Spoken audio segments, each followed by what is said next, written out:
Girls, what made you realize he became everything you said he'd never be? Story 1. He was my small-town forever boyfriend. Senior year, I told him, in a stupid fight, "You're never leaving this place. You'll be stocking shelves at that grocery store when we're 40. He'd just shown me a notebook full of app ideas and sketches. I laughed. Literally laughed in his face and said, "You're not a startup guy. You're a talk big, do nothing guy." We broke up a month later over something else. But those words were the last real conversation we had. Fast forward 7 years. I'm doom-scrolling LinkedIn on my lunch break at my boring admin job. His face pops up on the People You May Know bar with a title under his name. Co-founder and CTO. Silicon Valley City listed. I click. Mistake. There's a post of him speaking on a panel, tagged in a big tech conference. Hundreds of likes, comments calling him brilliant and visionary. He's standing there in a tailored suit, confident smile, a mic in his hand like he was born with it. And then I see the personal photo. Him on a balcony at sunset, arm around this gorgeous woman in a blazer and sneakers, captioned, "From sketchbook dreams in a tiny town to building a life together. Couldn't have done it without you," she commented. "You always believed you could. I just reminded you." I slammed my laptop shut and just sat there, remembering the notebook I once called cringe. He became everything I told him he'd never be. Just not with me. Story 2. When we divorced, I told the judge, my friends, anyone who would listen, he's too immature to be a father. He'll never grow up. We didn't have kids, which was part of the problem. He loved the idea of being a dad, but he couldn't hold a job or stick to a routine. I was exhausted from being the only adult in the house. When I left, I threw that line at him like a grenade. "You'd be a terrible dad anyway." 2 years later, my cousin drags me to her friend's kid's birthday party. Suburban backyard, bouncy castle, chaos everywhere. I'm sipping soda, scrolling my phone, and then I hear a voice I know in my spine. "Hey buddy, careful with the cake, okay? We'll get more balloons if those pop, no big deal." I look up. It's him. Same eyes, same stupid dimple, but he's different. He's got a toddler on his hip, another kid tugging his sleeve, and he's moving through the crowd like it's natural. Calm, patient, present. His new wife is laughing with my cousin. I hear snippets. Yeah, he's incredible with them. Stepped up from day one. Therapy helped a lot. Then the birthday boy, not his biological kid, runs up and yells, "Dad, look!" And it hits me like a truck. The kid is talking to my ex. He kneels down, high-fives him, and says, "I'm so proud of you, buddy." No eye roll, no distraction, no phone. Fully there. My cousin eventually introduces us. He's polite, a little distant. He mentions he's been sober for a while, that becoming a stepdad straightened him out. His wife casually adds, "He reads all those parenting books. He's obsessed." On the drive home, I cried harder than I did on our divorce day. Not because I wanted him back, but because I realized how cruel I'd been. He became the good dad I swore he'd never be. He just had to lose me first. Story 3. I used to call him the chaos I chose. My friends called him a walking red flag. He drank too much, flirted too hard, and treated consequences like suggestions. When he promised to cut back, I laughed and said, "You? Sober? Stable? Loyal? You'll never be that guy." I thought I was being realistic. In reality, I was punishing him for every time he scared me. The night we finally imploded, he showed up drunk to my sister's engagement dinner. He spilled red wine on the white tablecloth, argued with my dad, and hit on one of the bridesmaids. I ended it in the parking lot, shaking and humiliated. "I hope one day you realize," I told him, "you are not capable of being a good partner. Ever." 18 months later, my friend invites me to an open AA meeting to support her brother. I sit in the back feeling awkward, sipping bad coffee.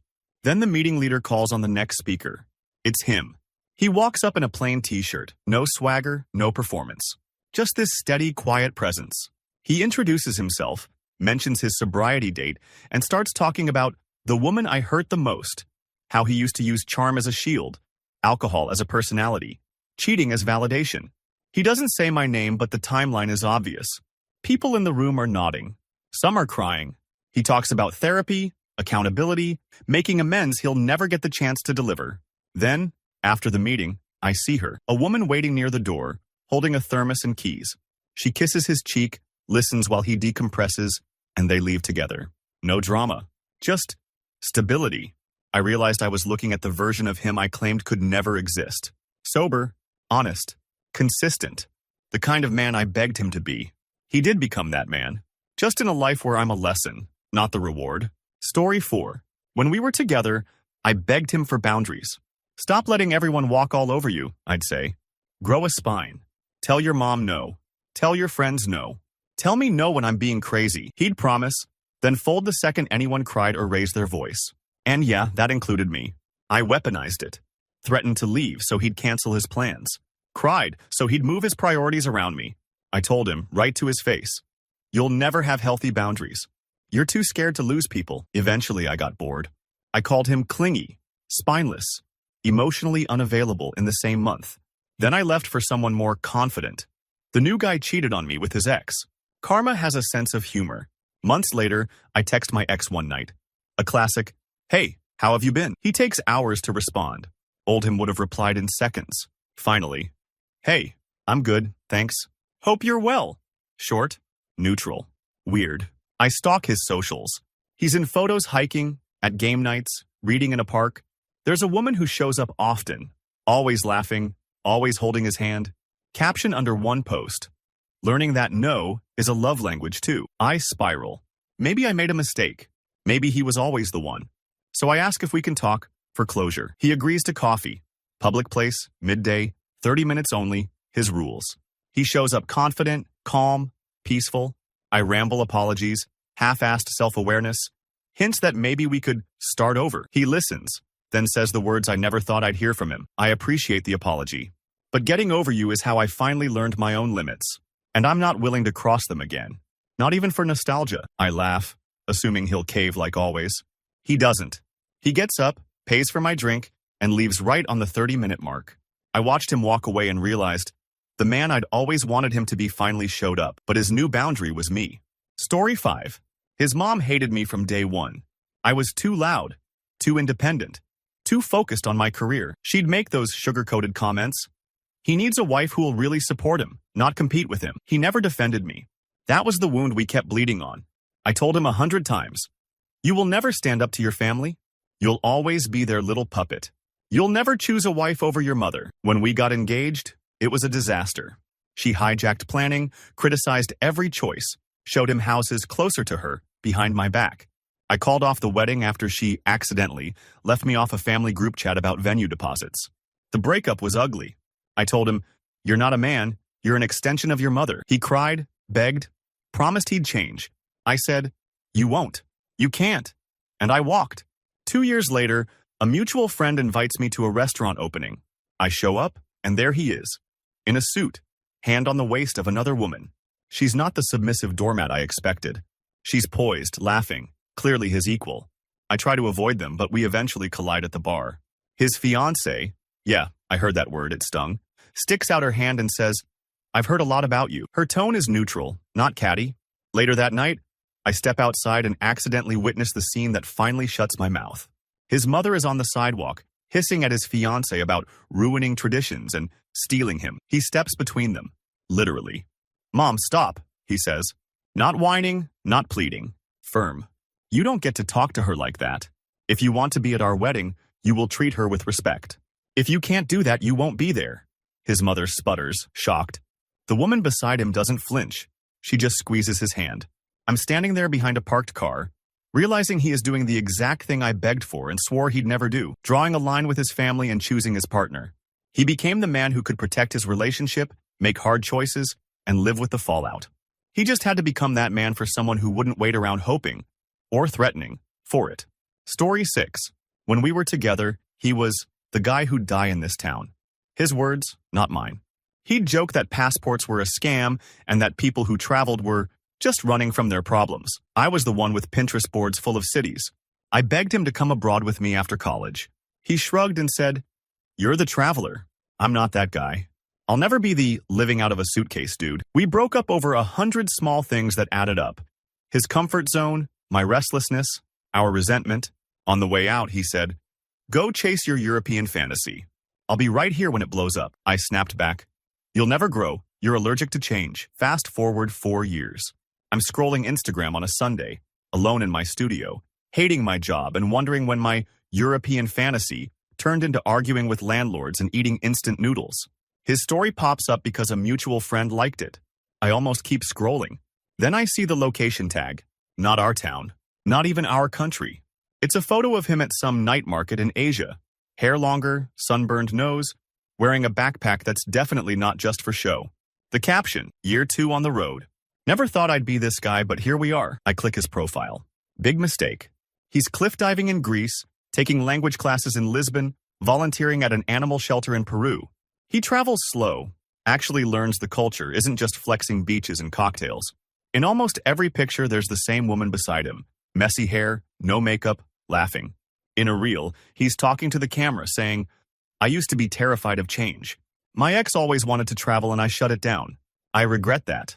Not because I want her back, but because I see how small I was back then. Now I'm finally living. The comments are full of people calling him brave and inspiring. He replies in Spanish and Portuguese. I remember him refusing to order from the weird place in our town because he didn't recognize the menu items. He became the adventurous, open-minded, worldly guy I insisted he'd never be. And I'm the one sitting still, watching it through a screen. Story 7. When we lived together, I did everything. Groceries, cleaning, laundry, bills. He could burn water. His idea of cooking was microwaving chicken nuggets and putting sriracha on them like garnish. I'd joke, if I leave, you'll starve. But there was an edge to it. I told friends, he's never going to grow up. He'll be 30 still eating cereal for dinner and letting mold grow in the sink. We fought constantly about chores. He called me controlling. I called him another child I didn't give birth to. The last week before I moved out, I stood in our destroyed kitchen and yelled, you'll never be a real partner. You're just a roommate with benefits. We didn't talk for a year. Then one night, my coworker invites me over for a couples plus friends dinner. I almost don't go, but she bribes me with dessert. I show up, take off my coat, and my stomach drops. He's there. He's the one cooking. He's moving around the kitchen like he's done it 1,000 times. There are timers set, pot simmering, bread resting on a rack. The table is set beautifully, candles and all. He looks competent, comfortable. His girlfriend kisses his cheek and tells us all, he made everything from scratch. He's been obsessed with this cooking course, my coworker whispers to me, not knowing our history. He's like, the perfect domestic guy. Every Sunday dinner is like this. During dinner, he cracks jokes, but he's not performing. When someone tries to help clean up, he says, nah, I've got it. Your guests. He rinses plates, loads the dishwasher correctly, I notice, wipes down counters without being asked. At some point, our eyes meet. We have that awkward ex's smile. Later, in the hallway, he quietly says, hey, I know I was useless back then. I'm not proud of how much I put on you. I mumble something like, you seem good. He nods and says, I had to learn to take care of myself and the people I love, or lose everything again. I don't want to be that guy anymore. And that was the moment. Watching him pull homemade sourdough from the oven, laughing with his girlfriend, owning the domestic stuff I once begged him to touch. He became the capable, thoughtful, real partner I swore he'd never be. He just had to prove me wrong in someone else's kitchen. Story 8. He was a chronic, I'm just brutally honest guy, which really meant he was rude and hid behind it. Anytime I cried, he'd sigh and say, you're too sensitive. I'm not going to censor myself. I told him, more times than I can count, you will never be emotionally intelligent. You don't listen. You don't validate. You don't care how your words land. I begged him to go to therapy with me. He laughed and said, therapy is just paying someone to lie to you. We lasted 3 years somehow, fueled by attraction and arguments. The last fight was over something dumb. I can't even remember what started it. But I remember ending it with, you will never know how to talk to someone you love without tearing them apart. 2 years later, I'm on TikTok, insomnia, scrolling. A video pops up on my For You page from a couples therapist. The audio is talking about repairing after conflict and how to apologize properly. Then I recognize the hands in the video, the jawline, the laugh in the background. It's him. He's doing one of those trendy couple videos with his new partner. They're role-playing how to apologize. Him saying, I understand how that made you feel, and that wasn't my intention, but it was the impact. Here's what I'll do differently next time. I literally choke. The caption, we used to fight to win. Now we fight to understand. Therapy changed everything. I stalk the account. There are dozens of videos. They talk about attachment styles, triggers, conflict scripts. He's recommending books in the comments that I used to beg him to read. He starts one clip with, I used to hide behind brutal honesty because I didn't know how to be kind and real. My ex took the worst of that. That my ex is me. I watch him gently touch his girlfriend's arm when she talks, maintain eye contact, summarize her feelings back to her. He's not mocking, not rolling his eyes. He's present in a way I never thought he could be. The guy who once told me feelings are drama is now the poster child for emotional maturity on relationship TikTok. He became the emotionally intelligent man I swore he'd never be. And millions of strangers get to benefit from the growth I bled for. Story 9. Money was always our battlefield. I grew up poor, so I tracked every cent. He grew up fine and acted like overdraft fees were just part of life. Payday meant new gadgets, drinks with friends, impulse sneakers. I begged him to budget. "You will never own a house," I snapped once, waving his bank statement at him. "You'll be 40 and still borrowing money from your parents. You are not a provider. You're a walking impulse purchase." He called me controlling. I called him irresponsible. We both were a little right. I left after he forgot to pay half the rent 3 months in a row, then bought a new gaming console. On my way out, I told him, "You'll never take money seriously until you lose everything." 3 years pass. I'm in line at the bank, annoyed about a tiny fee, when I hear a familiar voice at the desk. It's him, in a button-up shirt talking about mortgage rates. I freeze. The banker congratulates him on his excellent credit score and says, "With your down payment and income, you're in a very strong position." They talk numbers I never imagined hearing associated with his name. When he turns around, he sees me. There's a moment of shock, then an awkward wave. We step to the side to talk. He tells me he picked up a second job after I left, then moved into a tiny room to pay off debt. He did one of those no-spend challenges. Started following finance creators. He shows me an app where he tracks his expenses obsessively. Categories, goals, investments. "Oh, and," he adds, almost shy, "I just finished a financial coaching certification. I help other people get out of debt now." I laugh, thinking he's joking. He shows me a small business page on his phone. Testimonials from clients, before and after screenshots of debts paid off. People thanking him for changing their lives. The guy who used to overdraft for pizza is helping strangers build emergency funds. I walk home to my rental, the same landlord, the same creaky floorboards, and it hits me. He became disciplined, strategic, and financially stable. The exact opposite of the guy I'd written off. He became the man I told everyone he could never be. I just wasn't around to see the in-between. Story 10. The first time he ran a mile with me, he almost threw up in a bush. I laughed so hard I had to stop. He was red, gasping, clutching his side, and he swore, "I am never doing this again. I'm not a gym guy. I'm the funny guy." I was the gym rat. I dragged him along, then mocked him for being weak. I thought I was motivating him by calling him lazy. More than once I said, "You'll never stick with anything hard. You'll always quit on yourself." I didn't realize how much that stuck. We broke up for reasons unrelated to fitness, but those words were part of the rubble. I moved on, half-heartedly dating, still living in the same patterns. One day, I'm at a local 10K race to support my coworker. We're standing near the finish line, cheering strangers on. The announcer shouts something about the front runners coming in, and there he is. My ex. He's leaner, sure, but it's more than that. He looks steady, controlled. He crosses the finish line like it's just another Tuesday. No drama, no gasping, just this quiet smile. His friends swarm him. One hands him a medal. Another says, "Coach, you crushed it as always." Coach? I find out he started running just to prove me wrong. Got hooked, joined a club, lost a bunch of weight, then moved into coaching. His Instagram is full of early morning runs, progress charts of clients, posts about discipline and self-compassion. There's one caption that stings more than I'd like to admit. Someone once told me I'd quit on myself forever. Turns out I just hadn't found a good enough reason to keep going yet. He didn't tag me. He didn't need to. Watching him stretch, laugh, and encourage others at that finish line, I realized he'd become the disciplined, committed, see-it-through man I spent years insisting he'd never be. And I'm the ghost in his origin story, the one he had to prove wrong to finally meet himself. Story 11. When we were together, he was that guy in group chats. Misogynistic memes, make me a sandwich jokes, rolling his eyes at anything that sounded like feminism. I'd call him out and he'd say, "Relax, it's just jokes." I'm not that deep. I'm never going to be some woke male feminist dude apologizing for existing. I told my friends, he'll never respect women beyond how they serve him. He'll be that guy forever. We broke up for a bunch of reasons, but that attitude was the rot underneath all of it. He'd interrupt me, dismiss my work wins, mock my girl boss friends. The last straw was when he told me my sexual assault story sounded a bit dramatic. And maybe I misread the situation. I left. On the way out, I said, "You will never be a safe man for women.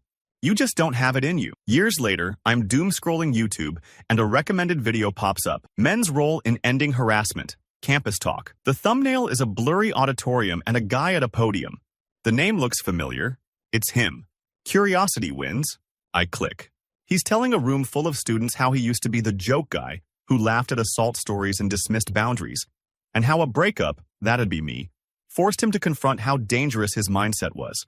He talks about going to a bystander intervention workshop to prove it was useless and leaving in tears instead, about reading books, listening to survivors, volunteering at a crisis hotline.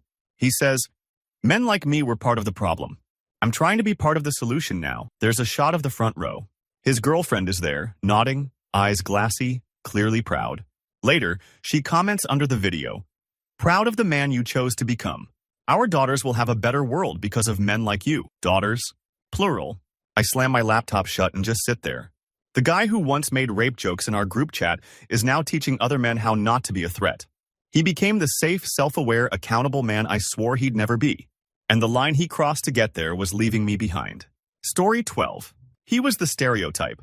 Broke guitarist, living in a half-collapsed share house, band practice at midnight on a Tuesday. I loved the chaos until I didn't. Every goal conversation went the same. Me. What's the plan if the band doesn't blow up? Him. I'm not a 9-to-5 sellout. I'll never be that office zombie. I'd rather die than be a stable provider type. I told him, in a screaming match after he once again spent rent money on new pedals, "You will never be a man someone can build a life with. You're just a teenage dream in a 30-year-old body." We burned out. I moved out. He stayed in that house with the mold and the broken couch. 5 years later, my niece joins a modern music program at her school. She begs me to come to the end-of-year concert. I show up expecting screeching recorders and chaos. The school's music director walks on stage. It's him. Clean haircut, button-up shirt, lanyard. He starts by saying, "When I was younger, I thought being a musician meant being unreliable and constantly broke.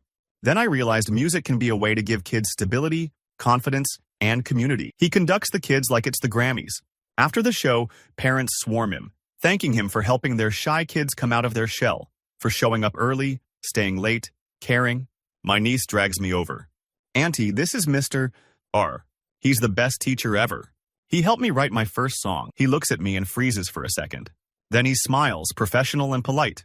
"We know each other from a long time ago," he tells my sister. We make small talk. He mentions lesson plans, grant applications, savings for a house. He gestures to a woman packing up drum kits with a toddler on her hip. That's my wife. She's the real rock star. I watch him buckle the kid into a car seat, load instruments carefully, double-check the school doors. Responsible, grounded. He became the reliable, stable, quietly impressive man I swore he'd never be. Just not as my chaotic frontman, but as someone else's favorite teacher and dad. Story 13. When we were dating, he was famous for his never getting married speech. He'd deliver it like a TED Talk at every party. "Marriage is just a contract," he'd say. "I'll never be some guy in a suit with a mortgage doing Sunday barbecues and PTA meetings." That's not me. I pretended to agree at first because, chill girl, but I secretly kept wedding dress boards on Pinterest. Eventually, I cracked and asked where he saw us in 5 years. He shrugged. Same as now, I guess. Why change what works? It wasn't working. He forgot anniversaries, dodged any talk of the future, introduced me as, "This is my name," with no label. When I finally said, "I want a partner, a home, a commitment," he told me, "Then you want someone who isn't me." I cried and said the ugliest thing I've ever said. "You'll never be anyone's husband because you're too in love with yourself." We broke up. He didn't fight it. 2.5 years later, I'm tagged in a photo by an old mutual friend. It's a wedding. I'm about to scroll past when I see the groom. It's him, in a suit, eyes red like he's been crying happy tears. His hands are cupping his bride's face like she's the only person on earth. Curiosity wins again. I stalk the album. There he is doing vows at the altar, voice apparently cracking, promising to choose you every day, talking about how he used to run from commitment because he was scared of failing, and how she taught him that partnership isn't a trap, it's a choice. The best man's speech mentions him going to premarital counseling because he didn't want to bring his old baggage into something this important. The photographer catches him carrying chairs, helping elderly relatives down steps, dancing with kids, fully in it. In one candid, he's sitting at a table, head on his wife's shoulder while she talks, actually listening. The caption from a friend reads, "Never thought I'd see this man sprint to the dance floor when they called husband and wife. I thought I'd feel rage. Instead, I felt this weird, quiet grief." The man who once called marriage a prison was now wearing his ring like a promise he'd begged to make. He became the husband I always wanted him to be. He just didn't wait until I stopped pretending I was okay without one. Story 14. He used to shut down every time I brought up our fights. Classic stonewaller. I'd say, "We need to talk about what happened." And he'd grab his keys, go for a drive, or disappear behind his headphones. When I suggested therapy, couples or individual, he laughed. "I'm not broken. I don't need some stranger digging in my head." "That's never happening," I told him, in one of those exhausted 3 a.m. arguments. You will never be emotionally available. You can't even name your own feelings, let alone hold mine. Eventually, I left. It wasn't loud, it was just done. I was tired of begging him to look at me like a person instead of a problem to avoid. Almost 3 years later, my friend sends me a screenshot from Instagram with no context. Just, "Is this him?" It's a clip from a podcast about mental health. He's the guest. He's talking about how he used to handle conflict by running away, how his relationships kept ending the same way. He says, "My ex once told me I was emotionally unavailable. At the time, I thought she was being dramatic.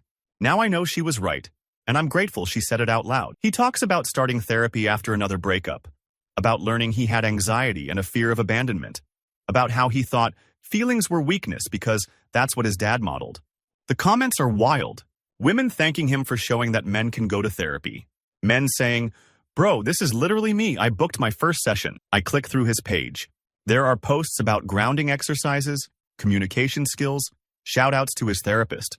In one photo, he's at a workshop with a lanyard that says, "Facilitator." The caption, "Helping other men learn what I wish I'd known 10 years ago." His girlfriend appears in a couple of soft, cozy photos. Cooking together, reading on the couch.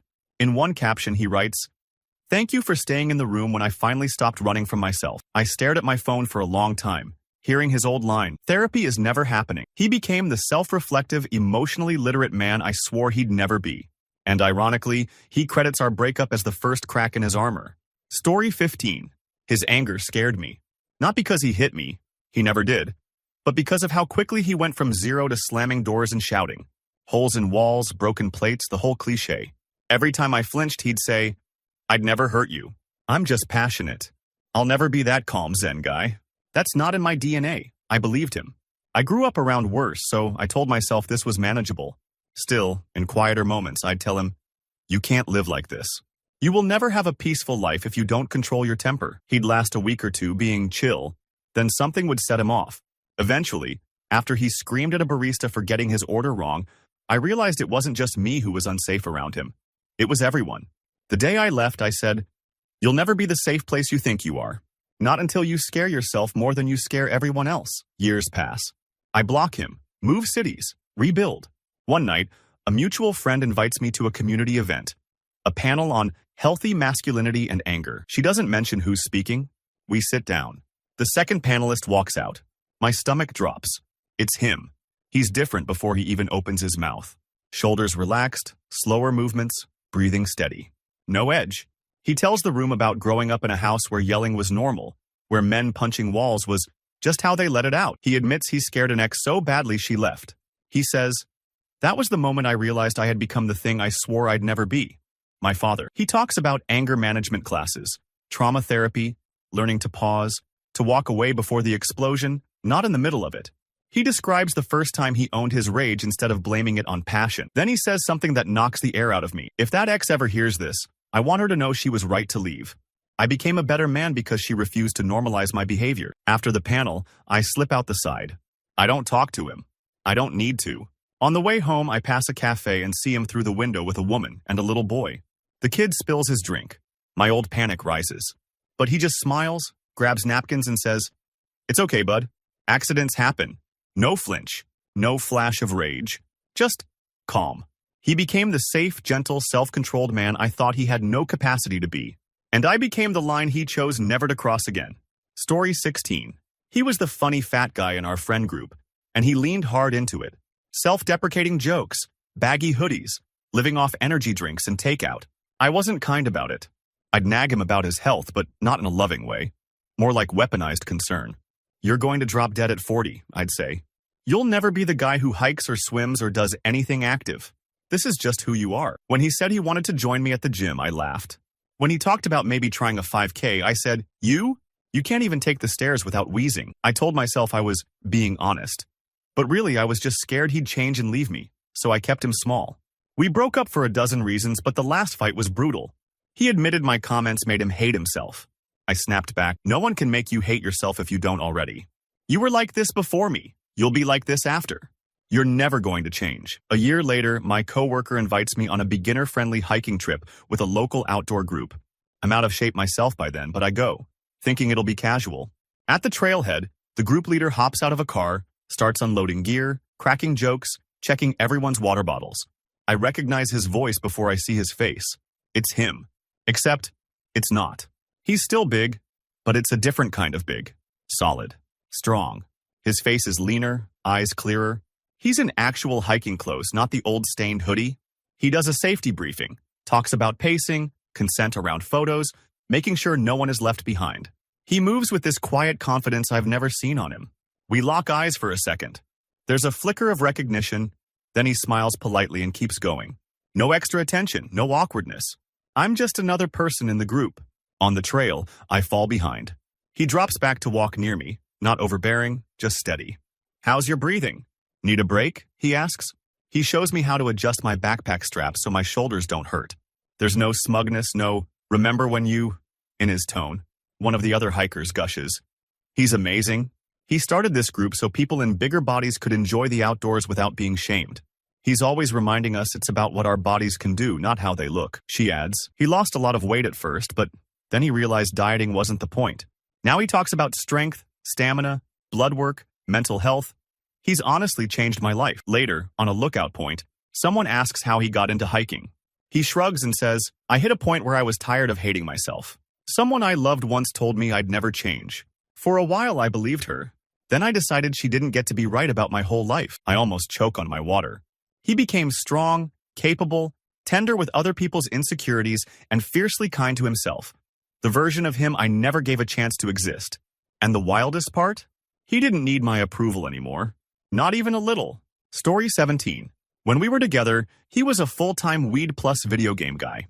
He'd blow off job interviews because he was on a roll in some online match. I was in nursing school, working nights, running on caffeine and fear of failing. I'd come home to him on the couch, controller in hand, ashtray full, the sink piled with dishes. I'd hiss, "You're going to be 40 with no savings and no skills." He'd shrug and say, "I'm not built for stress. I'll never be that high-pressure career guy." I'd panic and kill someone. "Exactly," I'd snap. "You could never handle real responsibility." We blew up one night when he forgot to pick me up after a brutal 12-hour shift because he lost track of time. I sat on the curb outside the hospital, crying from exhaustion and rage. When he finally answered, I screamed, "You will never be someone people can depend on in an emergency. You can't even depend on yourself." We broke up that week. I blocked him and moved on with my miserable little grind. Years later, I'm driving home late. There's an accident up ahead. Multiple cars, flashing lights, traffic diverted. I'm stuck in the line, watching paramedics move like a choreographed dance around twisted metal. One of them climbs into a crumpled car, talking calmly to whoever's inside. Something about the way he moves, the tilt of his head, hits me. It's him. He's in full uniform, gloved hands steady, voice somehow both firm and gentle. "Stay with me, okay? I've got you. We're going to get you out." He calls out vitals to his partner, asks for equipment, all business. No hesitation. I sit there gripping the steering wheel, watching this man I once called useless literally hold someone's life in his hands. Later that week, curiosity sends me to Google his name.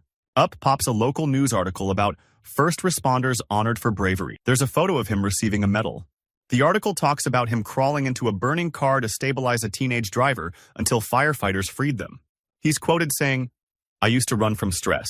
Now I run toward it because someone has to." On his public social media, there are posts about night shifts, training drills, and dark humor that only other medics would understand.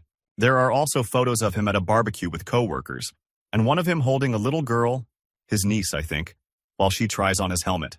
The caption, "For her, I want to be the guy who shows up." He became the calm in the chaos, the steady hands on the worst day of someone's life, the exact opposite of the couch-locked boy I left behind. And it hit me that the first person he learned to show up for wasn't me. It was whoever was trapped in that car. Story 18. My mom had a complicated surgery. I flew home, terrified, running on hospital coffee and vending machine snacks. My brother and I took shifts sleeping in uncomfortable chairs. When she was finally out of the OR, they wheeled her to a recovery ward. A nurse came in to check her vitals, adjust her IV, explain everything in simple terms. His voice was soft but clear. My mom relaxed a little just hearing him talk. It took me a full minute to recognize him. My ex, the same guy who, when we were together, called my career cute. "I don't get why you work so hard," he used to say while I studied late. "I'll never be one of those people who lives at work. I'm just not built for responsibility." He hopped from bartending job to bartending job, always on a break from figuring out his life.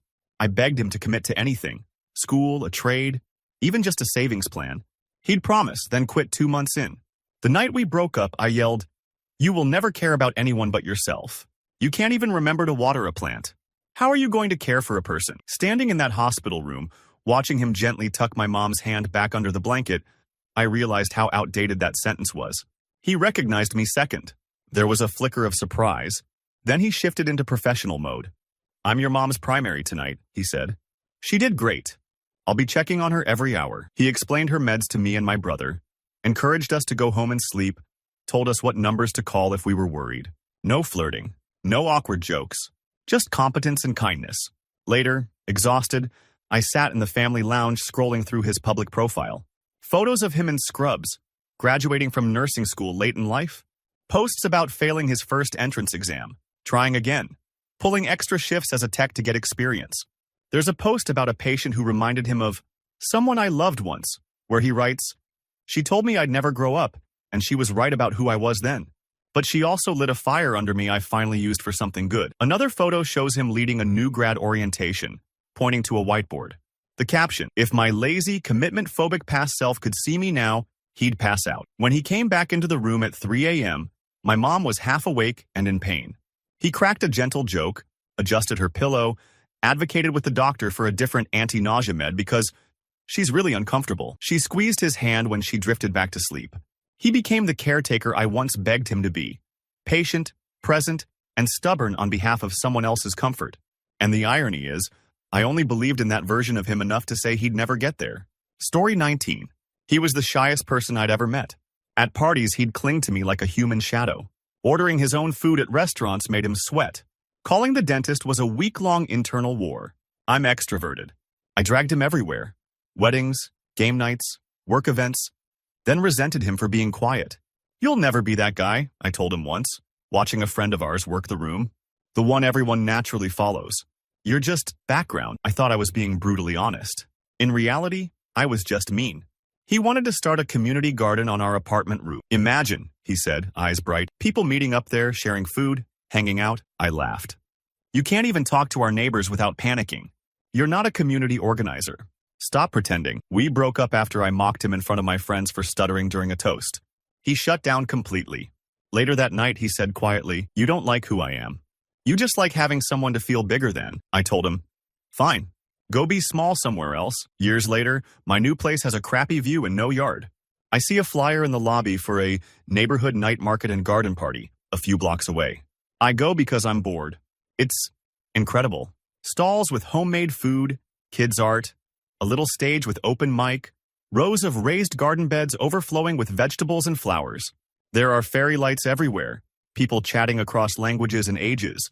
At the center of it all is a sign, "Community Roots," started by residents for residents. And under that, a smaller sign, "Coordinator." His name. I almost dropped my drink. He's across the garden, talking to 3 different people at once. He's still soft-spoken, but people lean in to listen. He's introducing neighbors to each other, remembering names, mediating who gets which plot. At one point, a woman grabs the mic and thanks him publicly for bringing this block together, says she'd never met half her neighbors before this project. They all clap. He goes pink but doesn't shrink. He just waves and says, "It wasn't just me. We did this." I overhear bits and pieces throughout the night. How he went door to door getting signatures for the grant. How he presented in front of the city council. How he hosts monthly meetings to decide what to plant. The man who once could barely call to schedule his own haircut is now organizing entire events, speaking at town halls, advocating for green space. We make awkward eye contact eventually. He walks over, asks how I've been, genuinely listens to my answer. When I compliment the garden, he smiles and says, "Yeah, it's wild what happens when you stop assuming you're destined to be background." He became the connector, the quiet leader, the guy in the middle of everything I swore he'd never be. And it hit me that the first community he built was the one where I was no longer invited. Story 20. Everyone knew him as a cheater. Not even in a sneaky way. In a messy, obvious, drunk text confession way. He cheated on his high school girlfriend, then on the girl after that, then on me. When I found the messages, I lost my mind. "You will never be faithful," I screamed. "You will always be that guy.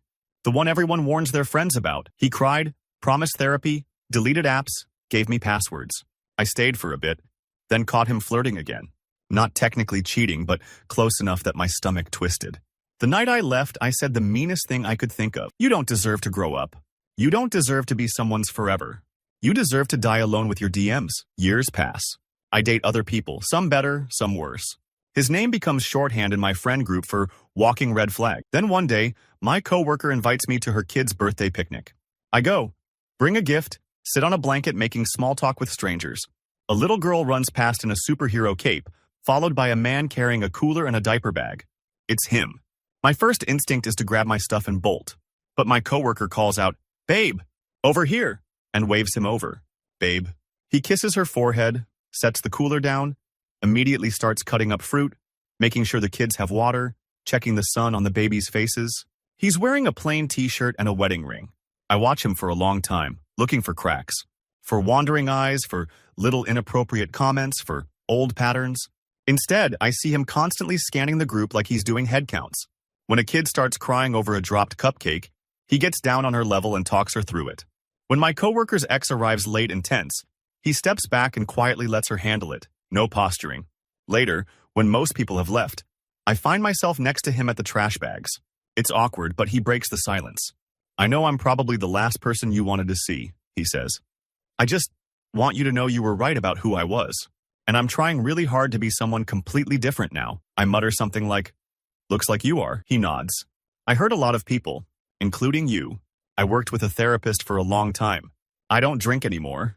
I don't put myself in situations where I can pretend cheating just happened. I tell on myself if my brain starts lying to me. I ask before I can stop myself, does she know? About everything?" He looks over at his wife, who's laughing with a group of moms. "She knows more than anyone. If I ever go back to who I was, she'll leave. And she should." There's no self-pity in his voice. Just acceptance. On my way out, I hear his daughter call, "Daddy, come see my drawing." He drops the trash bag, wipes his hands, and runs to her like she's the only thing on the planet. He became a man who builds trust instead of burning it down. Who treats fidelity like a daily practice, not an assumption. And as I walked home, it hit me. For years, I told everyone he'd never change. Turns out the only thing he didn't hold on to was the version of himself I knew. Story 21. He used to chase clout like oxygen. Everything was content. Our dates, our fights, even my breakdown after a bad day at work. I'd beg him not to post and he'd say, "Relax, it's just a story. I'm a creator. This is who I am." If something didn't go on Instagram, it didn't count. He'd stop mid-conversation to film, rearrange food for photos, make me redo candid shots if I didn't look cute enough. One night, after he filmed me crying because people love realness, I snapped. "You will never live in the moment," I told him. "You will always choose the audience over the person in front of you." We broke up a month later. He turned our breakup into a vague healing journey carousel and farmed sympathy comments. I muted him everywhere. A couple of years pass. I'm at a cabin weekend with friends, the kind where everyone pretends they'll digitally detox and then secretly scrolls in the bathroom. There's one guy in the group I don't know. Quiet, makes good coffee, always the first to help with dishes. He looks familiar, but I can't place why. The first night, someone suggests a group photo. We all reach for our phones.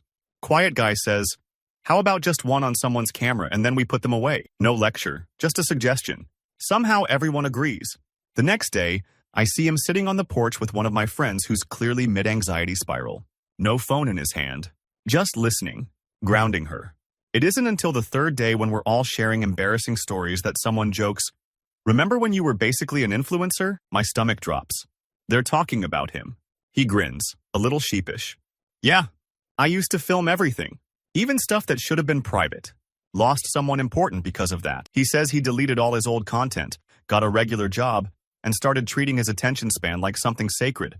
"I still like photos," he says, "but I like memories I don't have proof of even more." Later that night, we end up alone in the kitchen. Recognition finally clicks between us. There's a pause, then he says softly, "Hey," we do the small talk dance. Before I leave, I blurt, You seem different, he nods. Turns out, having an audience doesn't mean you're actually seen. I didn't get that until it was too late. He became the present, grounded, phone-down man I swore he'd never be. And the wild part is, the best version of him now lives mostly off camera, in moments I don't get to see anymore.